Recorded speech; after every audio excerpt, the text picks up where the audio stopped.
Good morning, good afternoon, or good evening, whatever it is for you legends on this fine weekend, beautiful weekend. Uh, how good is it when you got the weekend vibes? Anyway, we're going to be starting this episode in 2 minutes, team, and it's going to be a good episode, just a short episode where I'm going to talk to you a little bit about one of the changes that I've made in my life over the course of the last 4 weeks, which is paying dividends. And I really do think that it's a simple change that we can institute immediately if you're not already doing this. So good morning, whoever the crew is that are coming in. We've got a hi, Jace. My intuition tells me this might be Dave Leggett. And if it is, you've got to, I don't know. Anyway, you got to click that Restream link, but I might not have put it in this one. So if you can't display your name, it's all good. We got Jamie Lennon here. How are you, Jamie? Good to see you in here. You're becoming super consistent again, Jamie. I like seeing it. Hello, Mikey Bergman. Mate, are you getting some sun up your way, Mike? Got this kind of like overcast middle 25 degree Vancouver day, and it's feeling good. I'm doing a bunch of work. We got the nanny here until 4 o'clock, and then we're going down into the city to there's like a street festival party thing that's going on. So might suck down 2 low calorie beers. Hey Nico, what's going on, mate? I'm so jealous of you boys being able to get out and link up. You know what we need? I've got something. What we need is the same thing from the women's group. Calling all the women out. Where are the women stomps? Where are the women stomps? Carly, Coach Carly, you need to organise a Peninsula women's stomp. Where are they? Bobby Gordon, what's going on, my champion? I hope you're well, brother. Tez is here all the way from Malaysia. Hey, Tez, looking sharp, brother. Don't know who this is. Sorry. Danny Troutman, how are you, my man? I hope you're good. We're going to start the episode in 30 seconds, guys. Jeff Cockley, what is going on, my legend? Super Jeff, making his second coming. I love it. Hey, Chriso, how are you, mate? Hey, Chris, how come you're not getting along to the stomps? Just quietly. Calling you out, Chris. Mikey Bergman, you bet. Super sunny and hot for the next few days. Yep. How good. It's the way we roll, Mikey boy, for about 2 months of the year. Let's get stuck into today's episode. On the count of 5, 4, 3, 2, and 1. Welcome back to the Better Body Academy podcast. This is the podcast you come to. Of course, the number one podcast if you're sick of the dumb diets and unsustainable workout programs. Now, in today's episode, it's just going to be a pretty short episode. It's completely unscripted. And I've been thinking a little bit about some changes that I've made in my own kind of life and training. And I thought it was a big thing to bring you guys because of the fact that July, as you know, is back to basics month. So when we say back to basics, what does that actually mean? I think it's a good catch line, but what does that actually mean? Well, as you know, inside of Better Body Academy, we have a trifecta system. If you don't know what the trifecta is, you're either very new or you are not dialing in what you should know, okay? So the trifecta system, very simple: nutrition, steps, workouts. And I could go into the details of why each 3 of those things is essential and why things like running, for example, is not included in that as part of your weight loss journey. But I'm not going to. You should already know that. And we are revamping the modules, actually pretty much ready to relaunch next week with a new system that simplifies everything, which is really quite simple. But anyway, let's get on to this. So I think it's important for a coach to make sure that whatever they are preaching to their audience, to their clients, they're actually doing themselves. Now, I want you to know, guys, that, the fundamentals of everything that we teach inside of Better Body Academy, they come from a few things. Number one, they come from the evidence. So what does the science say is the best way to do things? So as an example, it's not just me telling you that workouts are more important than cardio. The science backs that building a bigger engine is a long-term strategy for managing your body fat.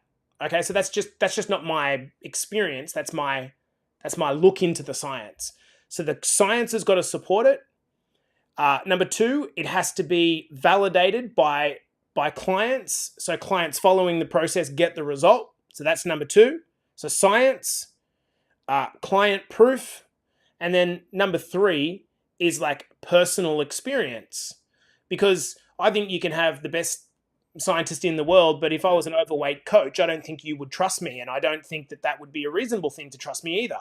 And so what I'm trying to deliver here is those 3 things in our program. We pull together, like I said, the evidence, the client experience, and certainly my personal experience on what actually works when we go out and do this. And so it would seem only natural that I should then be filtering back in my own results, what am I doing or not doing at any one point in time? And so one of the things that I realized I wasn't doing, and this is a very, seems like a very obvious thing, but naturally when you know a lot about stuff, you go towards being too intuitive, and you think that, oh, well, I don't need to follow a plan. And that one thing that I started to neglect was following a gym program. Okay, so following a weight loss program, rather following a weightlifting program. And so let me just go into this a little bit more detail, because that's not actually the big thing. That is certainly something that I brought in, a month or 2 ago. And for reference for you guys, the program that I'm actually doing is one of our own programs, which is the Confident 5-day full body program. I'm definitely a fan of full body sessions because I like to spread the load on any one body part over the course of a week rather than having just a 1-day beat down. Okay. But the big change that I made is this. Not only did I actually start to follow everything that was in my program, which is something that we have to do, because what ends up, hands up if you do this, you walk in a gym and you either walk around and do whatever is free, or alternatively, you do the things that you like or that you're good at. And this is why so many men have developed arms but really shit legs. And this is why so many women have good butts but don't have any shoulders or arm development. It's because we do the things that we like or that we're strong at or the things that we're good at. So firstly, it's following a program, back to basics. But the real clincher for me has been this. It is making sure that I tracked my workouts, and not just tracking workouts for workout's sake. I want to explain something, and I'm going to be completely transparent on why I started doing this again. I watched a TikTok video of which the guy was talking about the principle of progressive overload. Okay? So the principle of progressive overload is the entire foundation for strength training and moving change in your body. What progressive overload basically says is that you take whatever you're currently doing, and then you aim to increase that by making it a bit more difficult, and you think of the different ways that you can make things more difficult. You could increase the amount of reps. You could increase the intensity. In other words, the level of percentage of my maximum that I can lift. You could decrease the rest time. You could increase the weight. You could increase the amount of volume over the course of a week. So there's 5 or 6, and there are plenty more that you can actually do. Think of them almost like Homer Simpson sitting in front of his board thing and just being able to tweak little knobs. These are little knobs that you can turn. The problem is, it's kind of like people that don't track their nutrition. They say, well, I'm not losing fat, but I'm eating healthfully. Well, that's great, but eating clean has nothing to do with it. Actually, what matters is the calories and the protein. If you know your calories and protein, then you can turn some knobs, so to speak, to be able to move you through a plateau. If you're tracking your exercise workouts, your resistance training workouts, then you can play with some knobs to push you through a plateau. But if you don't have any idea of what those things are, then how are you able to change the knobs? Now, in my personal experience, I'm going to give you an example. For many, probably the last 3 years, in terms of my squat, I would go into the gym, I would warm up on one plate, plus the bar. I would then basically do 10 to 15 reps. Okay, I would then add on a half a plate, and I would do 5 or 6 reps, so not to push too much energy out. And then I would say, okay, my working weight is two plates on either side, so effectively 100 kilos of plate weight plus the bar. And I just go in there and do, 6 to 10 reps of that weight. And the weight has not changed for 2 years. My legs haven't got any bigger. I'm not getting any stronger. And so if you reverse engineer why that actually is, that is because my body has adapted to lifting that weight. So if the foundation of progression is the principle of progressive overload, which means when you adapt to lifting a certain weight, a certain number of reps, a certain rest period, a certain volume over the course of a week, once you've adapted, then all of the growth that you're going to get has been given to you. Why would things get any better? Why would you get stronger if the body has effectively said, okay, well, I can do that now? The body isn't being forced to recruit more muscle fibers into the process. So it just says, okay, cool. Well, I've grown as strong as I need to be able to move that 100 kilograms. Since I started tracking, and remember I've trained for probably 25 years, so trying to get strength gains is very, very difficult because you're at the upper limit of what you can do, and you get to the point where you're getting older, so you're not really going to get stronger necessarily as you get older compared to when you're 25 years old and you've got the maximum amount of testosterone that you're ever going to have. That's men and women, by the way. And so what's happened is for 2-3 years, I've just done what I thought was a good program based on my instinct. I've walked in, I've done some hard stuff, done some not so hard stuff, and kind of gone through the motions, and I've plateaued, and change hasn't happened. Now, of the last month, all of a sudden, I'm up to around 6 to 8 reps of 2.5 plates. The other day, 2 3/4 plates, which if you look at that as a percentage of the total base that I had started at of 2 plates, to be getting nearly a third plate out, that's nearly a 50% increase in a month. So to go from 2 plates to 3 plates would be a 50% increase in a month. It's not quite there yet. So let's call it a 30% or 35% increase in a month. How can you explain, after training for 25 years, that within a month you get a 35% increase in your strength? How can you explain that? It's inexplicable, except to say that the devil lies in the detail. So how have I gone about doing this? Well, in the program, there is inherent progression that is built into the program. So for example, week 1 looks like 4 reps of the weight that you lift. Week 2 looks like 6 reps of the weight that you lift. So between week 1 and week 2, I didn't put on any more weight, but I lifted an extra 2 reps. More reps is one form of progressive overload. Okay? Then on week 3, it went back to 4 reps. So what do you think I did on week 3?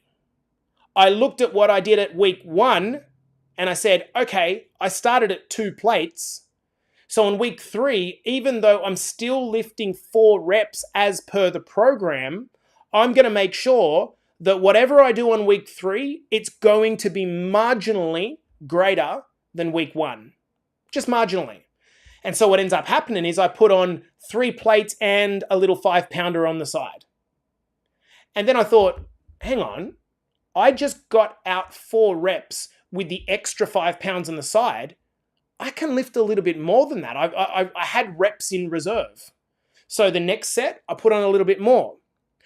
Okay, fast forward another week. We're back to a 6 rep week.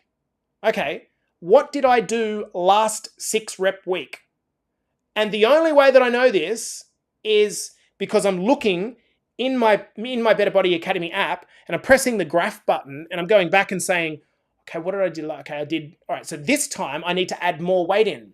This has happened, and I've just talked about squats. This has happened in every single body part.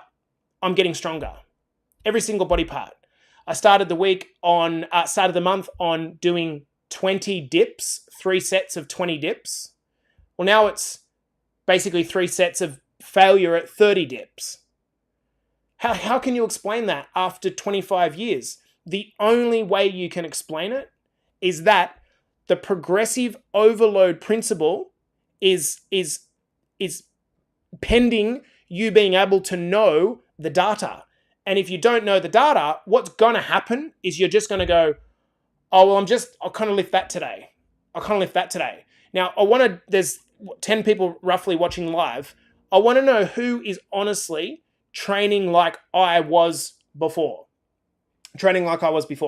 And I made the mistake actually for probably 2 years. Who's honestly still training like that?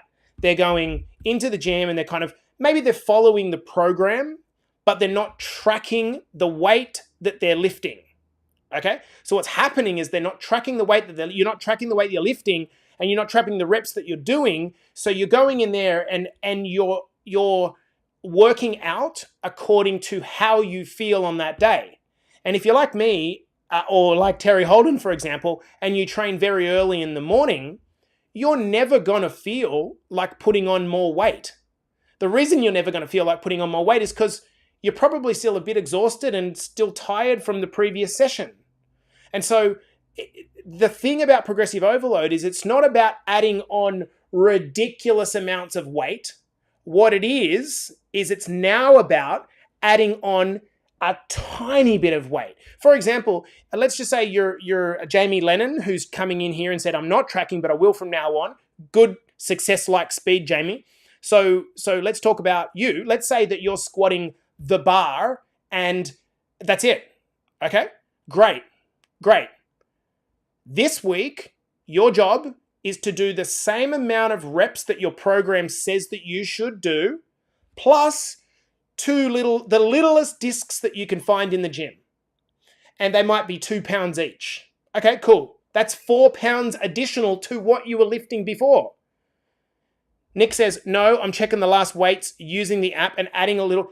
Nick, why do you think your back has turned into a map of Tasmania? It's because you're doing what I wasn't doing. And it's so like, you feel like a bit of a dick when you're the coach and you realize the mistakes of your way.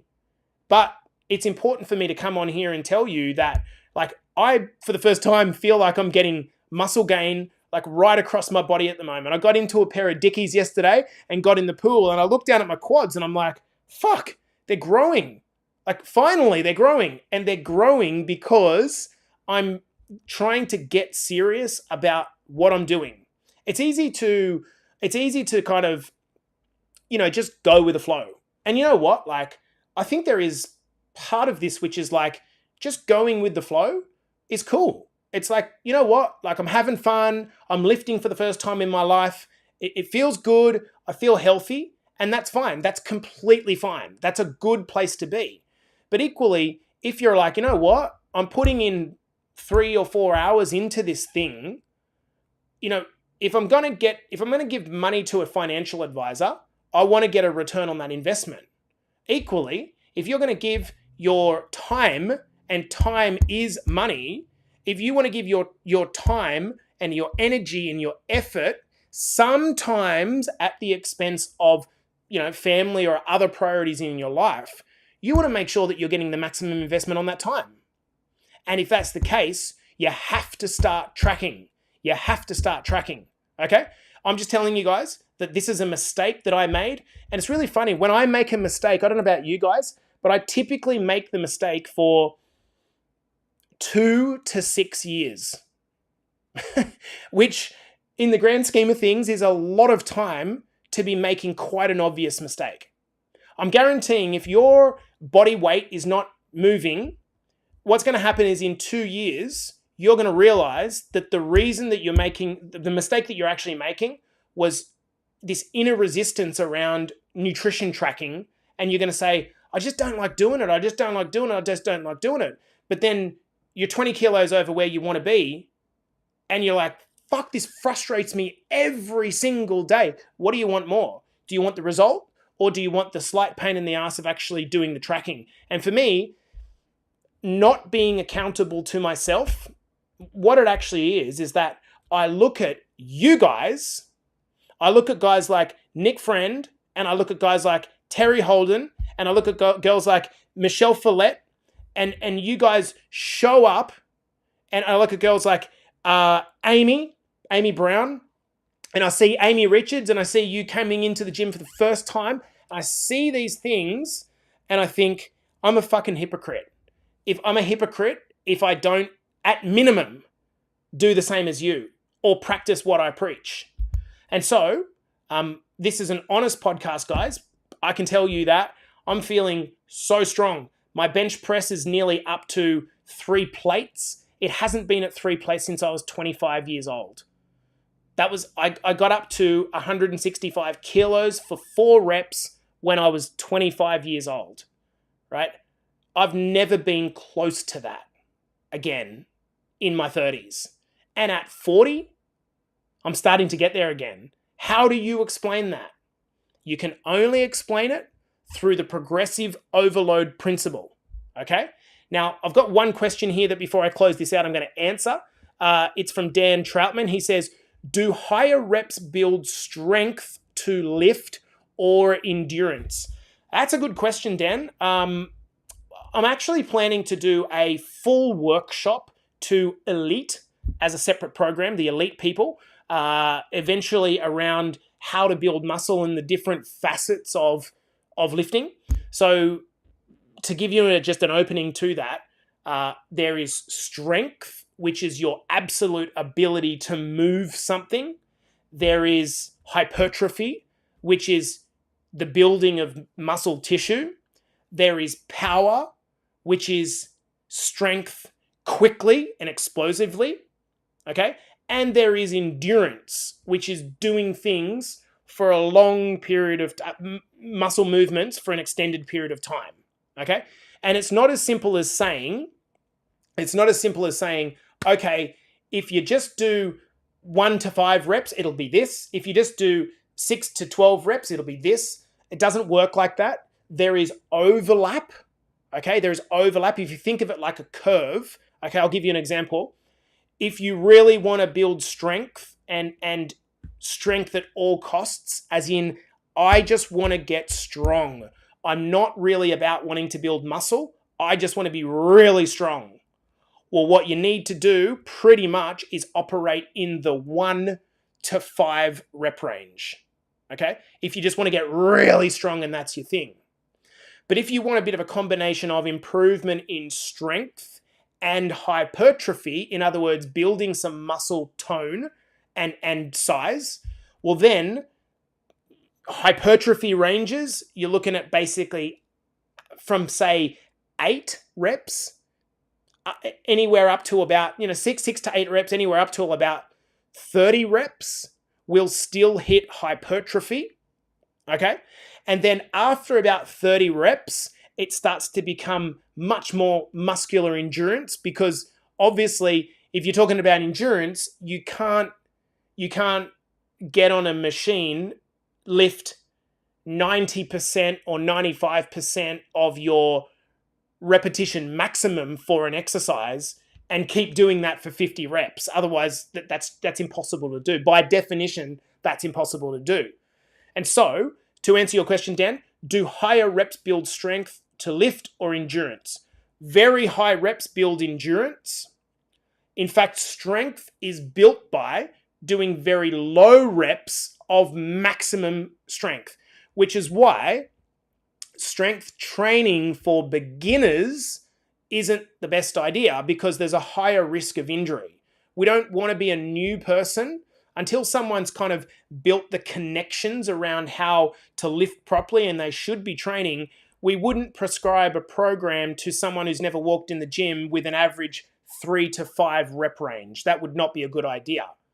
In terms of a combination of improving strength and building muscle, Dan, if that's where you're kind of going with this, what we really want to be doing is having a bit of a mix of some lower rep ranges, where we're what pushing out as much weight as we can we don't need to be at repetition maximum.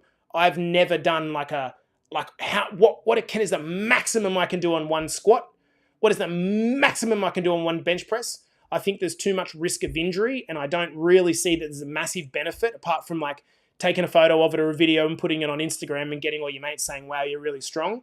But then you injure yourself and you look like a fucking idiot. So for me, I think that really operating, Dan, in that kind of 4 to 6 rep range will help you to build strength. And that's where you should be looking to constantly, progressively overload the weight. So if, Dan, you're struggling with, you feel like your hypertrophy is slowing down, there could be a few reasons for that. One, you're not eating enough calories and protein. Number 2, you're not getting enough rest. But with your training, you're not getting stronger. Okay, so there's an interplay there between operating in that 4 to 6 rep range to improve your strength, but then getting in that sort of 8 to 12 rep range where it's been seen to be best for muscle hypertrophy. And so Michelle asks, so hypertrophy is the best for body composition change? In short, Michelle, yes, that's the concept. So if you think about this, there's 2 ways that you can kind of change the composition of your body. The first one is a reduction in your body fat levels, which would improve definition. Then there is the increase in muscle mass, which would improve your composition. But then in addition to that, you can change one and improve. So as an example, let's say that you were looking to improve your body fat percentage. Well, by gaining a kilo or 2 of muscle over the course of a year, not changing your body fat at all, actually what would happen if you gained a kilo of muscle mass over the course of a year? Your body fat percentage would actually come down because you've got a higher percentage of muscle. So your body composition is better and looks better, even though you haven't lost any fat. The other way that you could improve your body fat percentage is reducing your body fat. So there's not just one variable. Let's say that you wanted to improve your percentage of lean mass that is your body. Well, there's 2 ways you can do that. You can build the lean mass, or you can reduce your body fat, which would, by percentage, take the whole thing down. So I think we do need to have a bit of an idea of what actually we want. For example, it's entirely possible for you to get really, really strong, but not put on any muscle. That is possible. The way that you would probably go about doing that is, as an example, you could operate in the kind of, 2 to 5 rep range with long rest breaks between each set, okay? And just push as much weight as you can. And because you're not really dipping into that kind of ideal range for hypertrophy, particularly if your calories and your protein remain modest, you're not really going to cause any protein synthesis, which is going to cause you to get bigger. But if most people in this academy want to change their body composition, right? And so if it's about changing our body composition, well, then there should be a mix there of some lower rep ranges to make sure that our strength continues to build over time. And then in terms of making sure that hypertrophy is continuing to happening, we need to be kind of getting in that 8 to 12 rep range and feeling a burn. And I heard a great way to describe this, and I'm kind of going away from the topic that I was actually here to talk about, but we're on it. So I heard a great way to talk about this or think about this is when you're in the gym, when you're training for strength, when you're just really getting stronger, you're trying to think in your mindset, in the upper part of your brain, you're engaging your brain to think, what I'm trying to do here is move this movement. So let's pretend we're doing a squat, right? what we're thinking, if we're trying to build our strength and we're operating in the 2 to 5 rep ranges and we really just want to build our strength, and so what we're thinking is, I just need to get this weight up off the ground. Like, that's the mindset. It's not that your form is shit, but the mindset is, I need to move this weight. Whereas if you're trying to really build composition, what you should be thinking when you're lying into a bench press, as an example, you should be thinking, how can I give, like, and I'm doing it here for the people that are watching live, like, how can I get maximum contraction on my pec muscles? Or if I was really trying to kind of get good at building my back, right? How can I think about trying to really, in a cable row, how can I really squeeze my kind of lats and kind of rhomboids together and really feel the burn? It's not as much about trying to pull the movement, it's about trying to really contract those muscles. So right at the top, this is fascinating. There's a whole other kind of thing that I could talk about how to really go about engaging your workouts to the next level. And I have got that planned for the Elite program as a separate Elite workshop. But I've gone away from the topic, guys, so let's bring it home.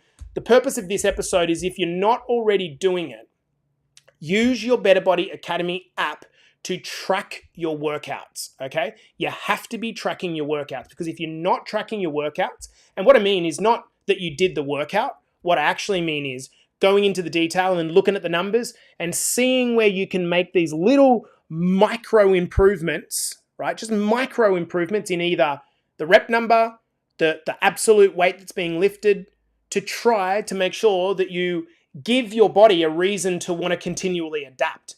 Because if you're just giving it what it always is, like, nothing's going to happen. That's kind of like saying, why am I not losing weight? Well, because you're eating in calorie maintenance. You're not giving your body a reason to adapt. Oh, right, okay, so I'm going to be in a calorie deficit. Yes, that's what's going to cause your body to adapt. And it's the same with training in the gym. The only way to get your body to adapt is to give it something that it's not used to. And that, my friends, is the principle of progressive overload. I love you guys. Thanks for all those awesome questions. Thanks for coming in on the weekend and paying attention to this crazy kid. I appreciate you guys. This has been the Better Body Academy podcast, the podcast that you come to when you're sick of the dumb diet programs and the unsustainable workout stuff.